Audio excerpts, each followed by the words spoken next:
Always thought it would be a great background ad for singing for the Blue Nun Wine Company, but I think both of them disappeared.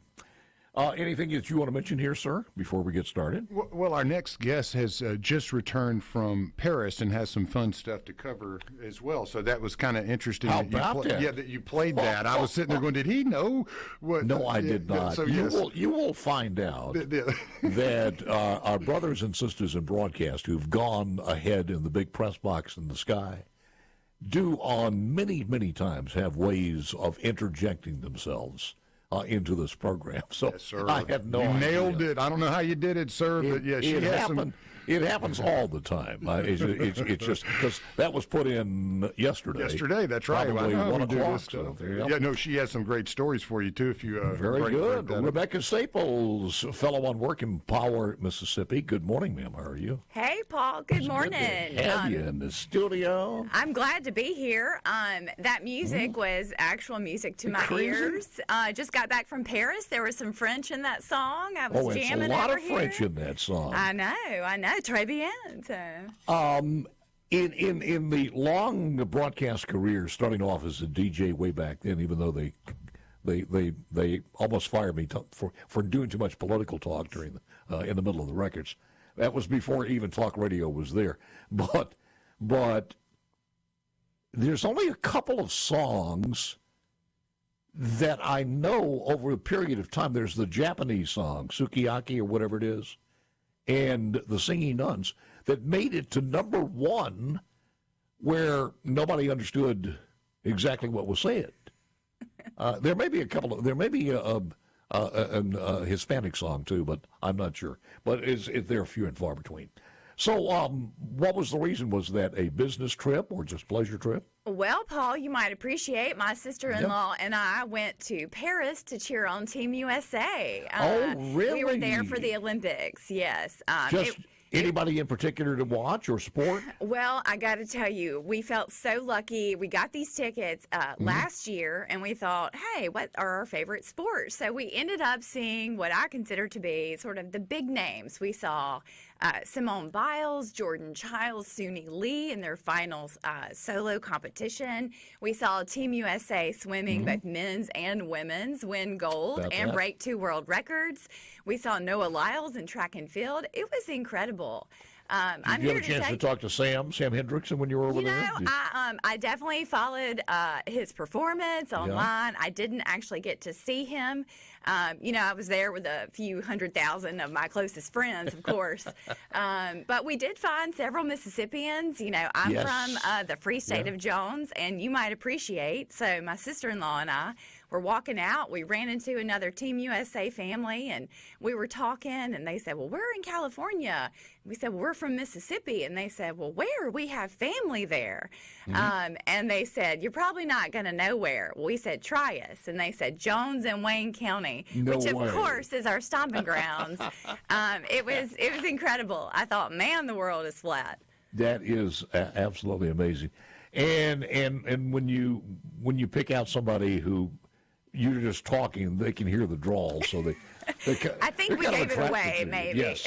They knew we were Southern, Tell me a little bit about this survey that came out from Empower Mississippi, because one of the things we've talked about so much with the members of the House and the Senate, and of course the Lieutenant Governor and the governors, is how do we get this taken care of as far as putting some of those people to work who are, I don't know how many it is. We have no idea how many we're talking about.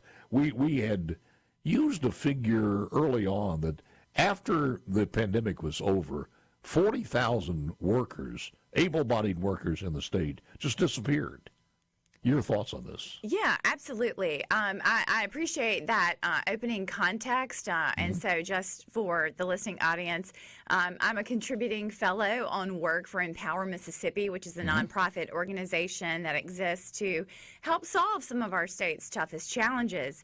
And so what you're alluding to, Paul, is the labor force participation rate. So Empower, and I was a part of this, decided to look at this. And essentially what that means, it's the government's way of counting who has a job and or is looking for work. If you don't meet either criteria, you are not included in the count of the labor force.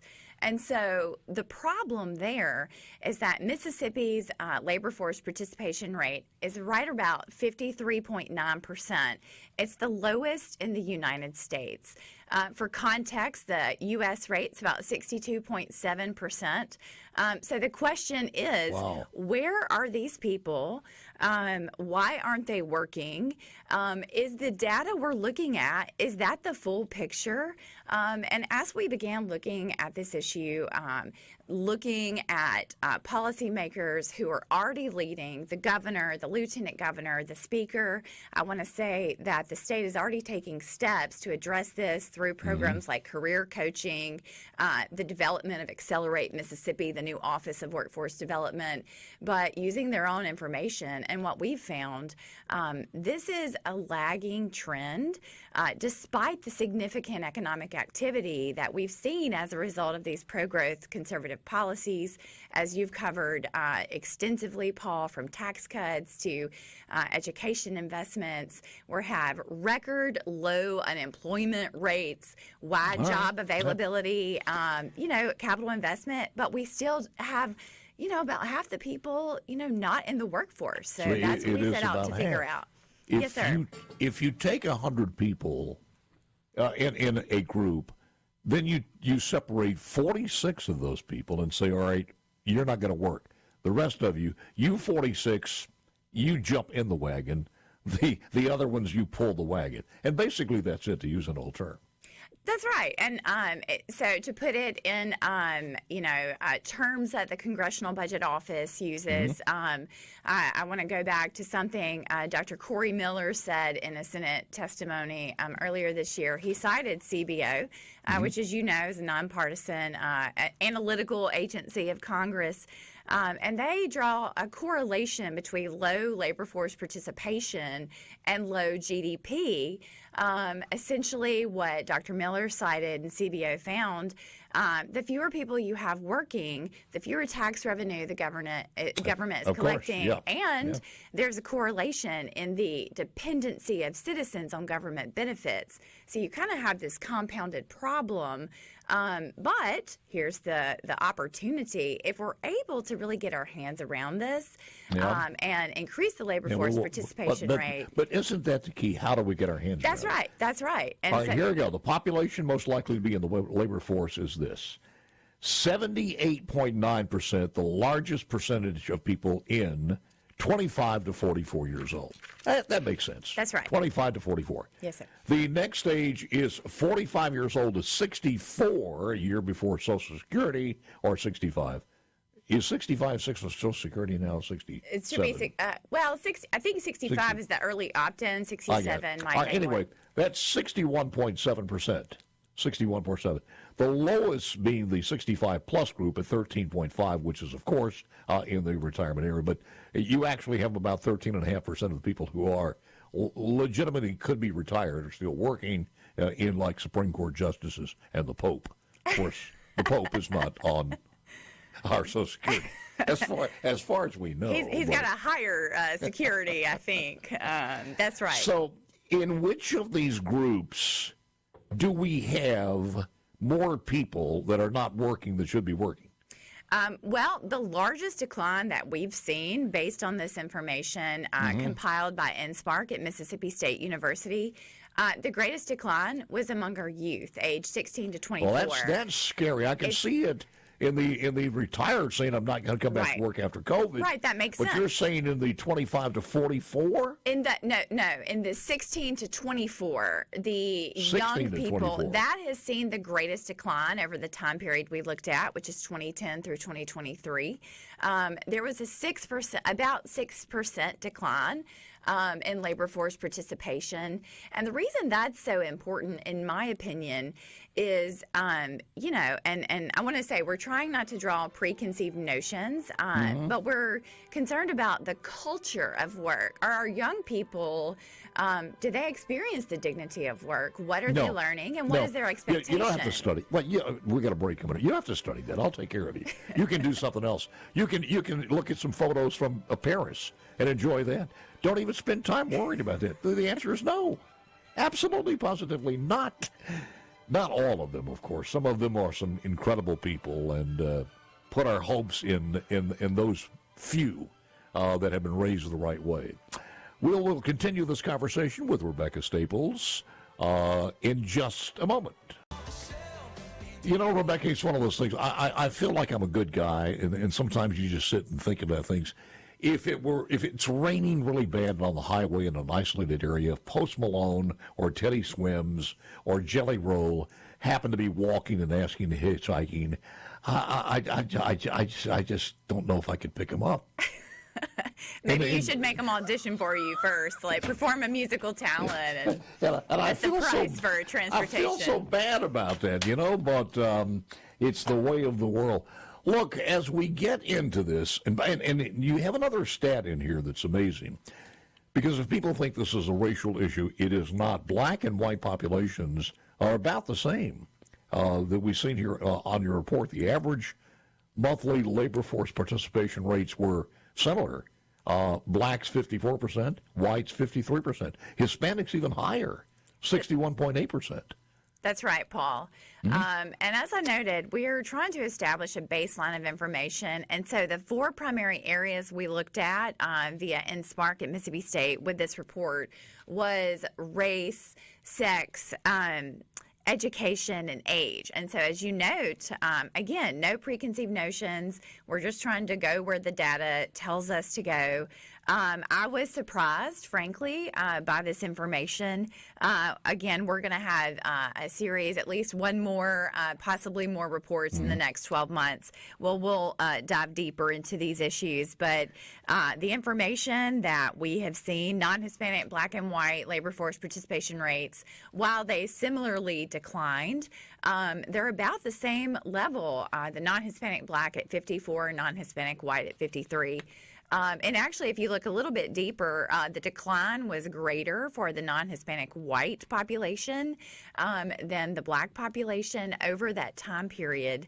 And so, you know, it's something we're going to look at deeper, but I'm with you. I was shocked. Yeah. Well, Mimo, did he put the Italian-American the rate in there somewhere? Well, Dr. Steve Grice is the executive director of NSPARC right now. Yeah. So, but we do love Mimo and his Italian heritage for sure. Let me play something for you, because this becomes part of the solution or the problem, et cetera, et cetera. But it is in the news now, and certainly in places like California. They raised the minimum wage for fast food California restaurants, and now the Employment Policies Institute says they've done a survey. 98% of those restaurants raised their menus. 89% reduced employee hours. 73 have limited employee shift pickup. 70 reduced staff for consolidated positions, and 89% are less likely to expand in California. Very quickly, Human Hamadi. None of this is surprising, Trace. And when you go to any fast food place, and I admittedly go to Taco Bell occasionally, guilty habit. I've seen you there 5 times. There you go. Occasionally. They hardly have employees. Now you can only order on a tablet. There is no person to talk to, and then they just bring your order out and leave it for you. You don't really ever interact with someone else. This was all predictable, and they're treating it as if these are lifelong careers. They're not. They're entry-level jobs, and now young people who were taking these jobs are being robbed of the opportunity to have that entry-level job. It's when you administrate with feelings, it's great to just say you want to give somebody $50 an hour, but there are consequences to that. They don't look at the consequences. They just look at the feelings, and hopefully the feelings are going to turn into a vote a hell of a lot faster than consequences, as you well know. But this is happening in Mississippi, too, to a large part, where when we had the pandemic, you know, some people say it takes about 21 days to set a pattern. Well, it was longer than 21 days, to the point where when you stay home and get paid for it, you don't your chance of getting out and looking for a job is a lot tougher. That's right. Don't you think that has a lot to do with those numbers in that younger demo? Paul, I think that's a theory that we're definitely testing out. A lot of the data we're looking at, there's something called a benefits cliff. And so if you're receiving government benefits, essentially, this is human behavior. If you are receiving income and it makes more sense to continue your pattern of behavior and not risk giving up that government benefit by working, you're going to make a financial decision. Yeah. And so that is typical human behavior, and it's definitely something we're looking at. It seems like it could be a huge impact post-COVID with many of the benefits. I would think so. Of course. And so we're digging into that. But I do believe that is a factor here. Well, it's I wouldn't have a problem with forgiving student loans, and there are programs out there that do this, but it's attached to some work ethic that you have to do. Even to the point where if you volunteered, if you went to the armed forces, if you had the Peace Corps type thing, if you did something in return other than sign a piece of paper. Right. And look, again, I mentioned earlier pro-growth policies at Empower. Empower believes in the dignity in work. And, Grant Callen, the president, talked about, the benefits of having a life where you can sustain yourself. And so that's, in my opinion, where we need to be headed. Right. But we can't make recommendations until we figure out what's going on in the data. Well, how long is that going to be? You're going to have those recommendations before the legislature meets? That's our goal. That's our goal, Paul. And I want to mention, particularly, speaking of the legislature, the lieutenant governor has appointed a task force to look specifically at labor force participation rate, which he calls the drag on our state economy. And I'm really excited. Chairman Daniel Sparks is doing a deep dive. We've been communicating. We hope to offer this information, be of assistance, and help make policy recommendations. So absolutely, that's our target time frame. Rebekah Staples is fellow on work is that the right way to introduce you, fellow on work? I love it. I would say a contributing fellow on work. Contributing fellow That's on right. work. But I am president and founder of my consulting firm, Free State Strategies. Hearkening back to the Free State of Jones, where I'm from. I caught that. Empower Mississippi. All right, let me ask you this question. Here's a good question. Do you have a way, or do we have a way at InSpark with the current leadership and all of the supercomputers you guys have, to figure out which of these people are in certainly that first demo area that are receiving some type of benefits from the government?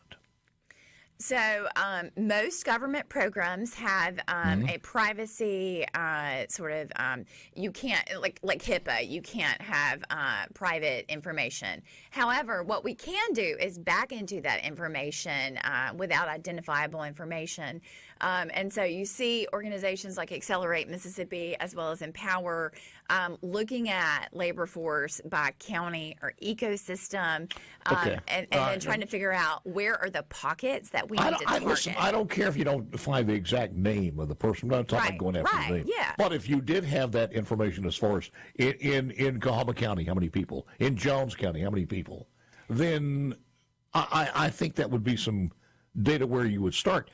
The number one thing I would do, and it doesn't take a big, large committee to figure this out, if those two things are meeting on some line, that in the future, if you're going to continue that, you better have a face-to-face to qualify. Right. And I want to say, I think an important point in this is we want to figure out, for those people who aren't in the workforce, why. And so we really feel like we need to talk to those folks.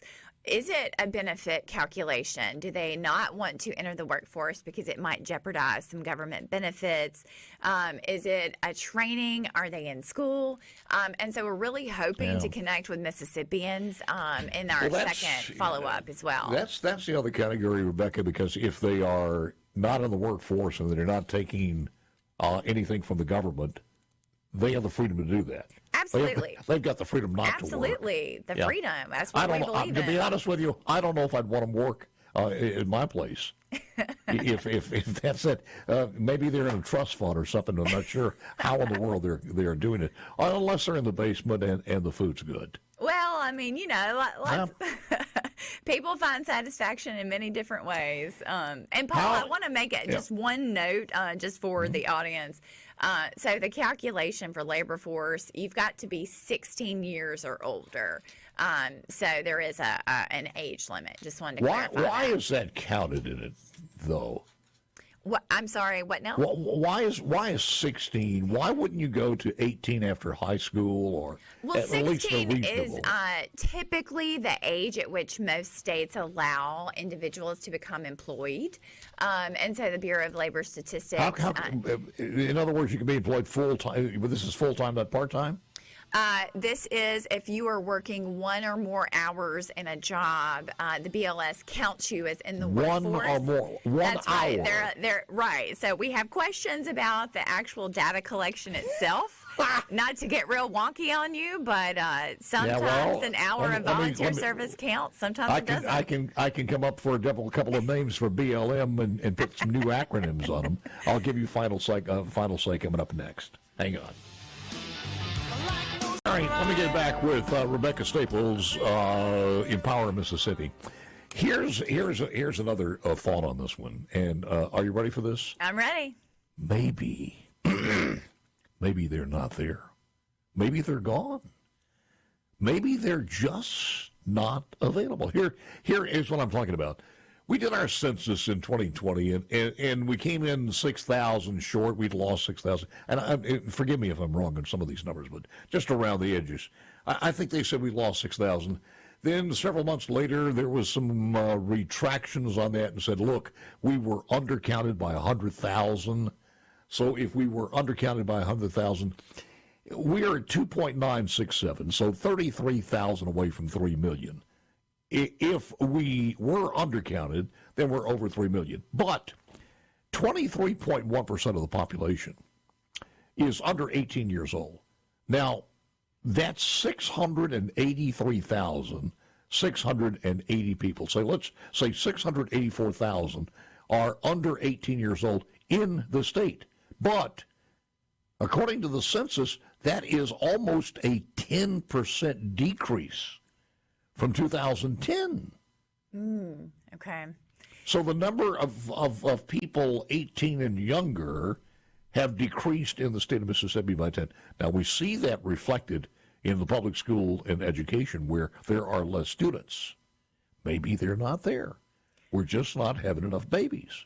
Well, you are exactly right that we aren't having enough babies as a nation. That's I'm a not problem. going to point to anyone. I'm just saying that. I don't have any babies, so I'm part of the problem. But look, here's the thing: the smart folks at Inspire, they actually adjusted for population context. So we know that this information already takes into consideration population trends. But I think you raised an excellent. Are you saying the computer was one step ahead of me? I'm saying the smart folks in Mississippi State were. I do not take credit for that, Paul. But look, you raise a fantastic point. So the Census Bureau counts residents, every 10 years for the census. But as you noted, there was some discrepancy. What is the number? Are we 2.9? Are we right at 3 million? I think the same is what we're looking at with the Census Bureau with its current population survey and the Bureau of Labor Statistics with their surveys. How we get this information matters. Let me give you a quick example of something we're trying to wrap our arms around. For those people who say to the surveys, hey, we're not in the workforce, I'm summarizing for clarity, but essentially the survey then says, why aren't you working? And you basically have three choices: retirement, inability to work, or other reasons. Now, that's about clear as mud to me. So we're trying to figure out, can we drill down deeper into that information? Because in my opinion, you are still participating in economic activity if you're going to school full time, if you're caretaking, if you're raising a child, contributing to family growth in the state. So knowing the reasons people might be on the sidelines, so to speak, could help us really target recommendations to improve and then better capture what is actually going on in the labor market, Let me throw one other thing at you here.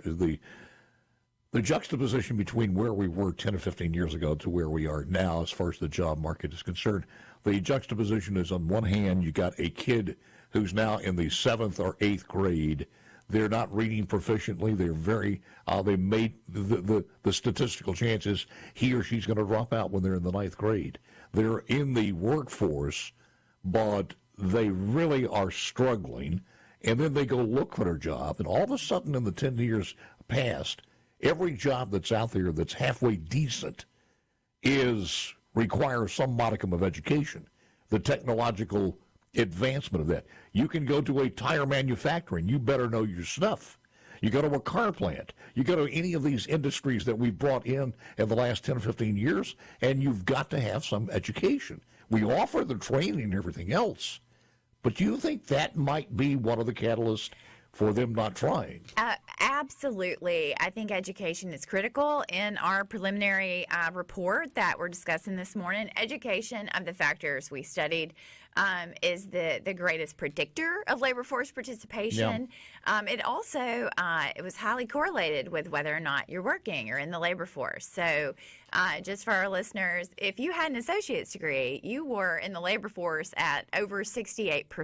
Mm-hmm. That is significantly higher than the state average of 53.9%. And if you got a bachelor's degree, you were 130% more likely to be working or in the labor force. So education is absolutely key here, we think. We're almost out of time. Do me a favor when you get that next report in. We'd love to see it before the legislative session. Absolutely. Thank you for having us. Thanks for coming in. Rebekah Staples. News is coming up next.